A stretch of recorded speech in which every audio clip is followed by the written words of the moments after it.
بسم اللہ الرحمن الرحیم۔ السلام علیکم ناظرین، میں ہوں کاشف الدین سید اور آپ دیکھ رہے ہیں تازہ ولاگ۔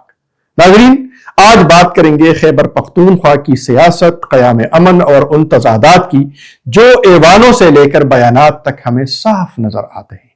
سب سے پہلے ایک شعر آپ کی نظر کرتا ہوں، سیاست میں الجھے لوگوں کچھ فکر عوام کی بھی۔ ناظرین، وطن عزیز کی سیاست واقعی بڑی دلچسپ ہو چکی ہے، خاص طور پر خیبر پختونخوا میں۔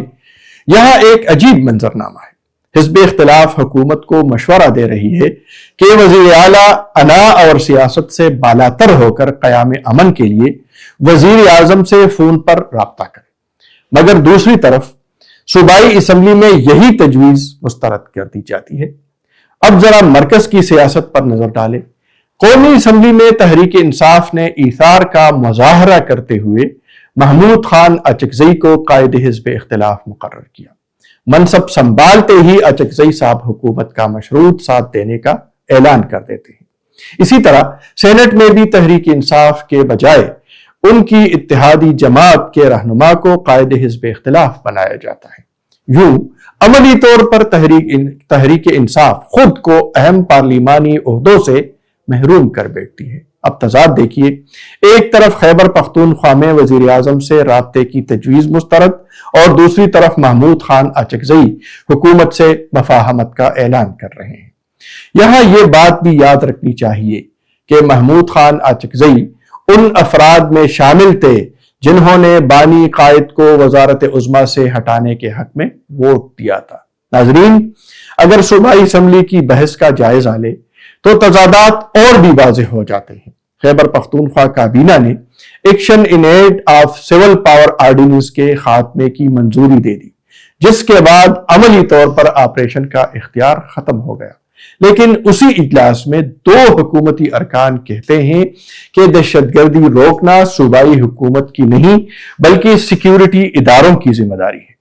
سوال یہ ہے کہ اگر امن و امان صوبائی ذمہ داری نہیں تو پھر آپریشن کی مخالفت کس بنیاد پر؟ ناظرین، حقیقت یہ ہے کہ خیبر پختونخوا میں امن و امان کی صورتحال تشویشناک ہے۔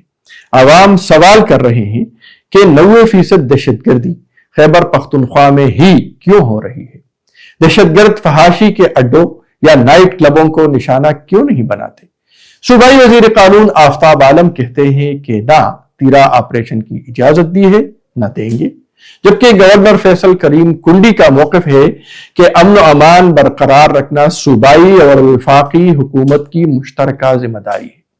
گورنر کے مطابق صوبائی حکومت کی جانب سے آپریشن کی مخالفت صرف میڈیا بیانات تک محدود ہے، کیونکہ متاثرین اطلاع کے لیے فنڈز مختص کرنا خود آپریشن کی منظوری کا عملی ثبوت ہے۔ دوستو، حکومت کے پاس یہ اختیار موجود ہے کہ ضرورت پڑنے پر فوج کو طلب کرے۔ یوں لگتا ہے کہ تضاد صرف بیانات کی حد تک ہے، عملی اقدامات میں نہیں۔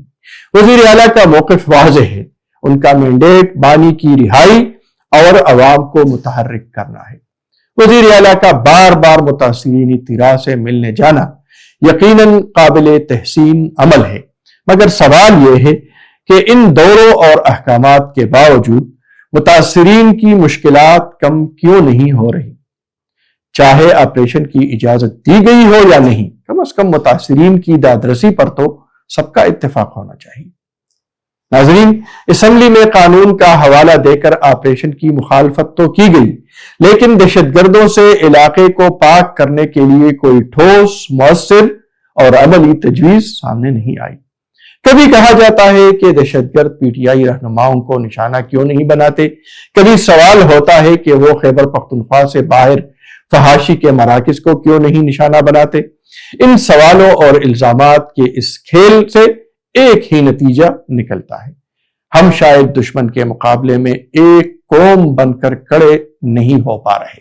حالانکہ بھارت کے ساتھ مختصر جنگ کے دوران ہم نے دیکھا کہ پوری قوم کس طرح افواج پاکستان کے شانہ بشانہ کھڑی ہوئی۔ دہشت گردی اور فتنہ الخوارج کا خاتمہ کوئی متنازع معاملہ نہیں ہونا چاہیے۔ اختلاف اگر ہو بھی تو صرف طریقہ کار پر، وہ بھی محدود حد تک۔ خصوصی حالات میں تو قوانین بھی معطل ہوتے ہیں۔ اور ریاستی ضرورت کو فوقیت دی جاتی ہے۔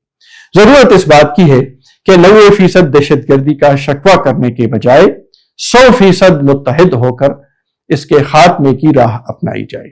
اگر قومی مفاد میں سیاست ایک طرف رکھنی پڑے، اگر انا کی قربانی دینی پڑے، اور اگر ہم اس کے مجاز ہیں تو ایسا کرنے میں کوئی مضائقہ نہیں ہونا چاہیے۔ اسی پیغام کے ساتھ اب اجازت دیجیے، اللہ حافظ۔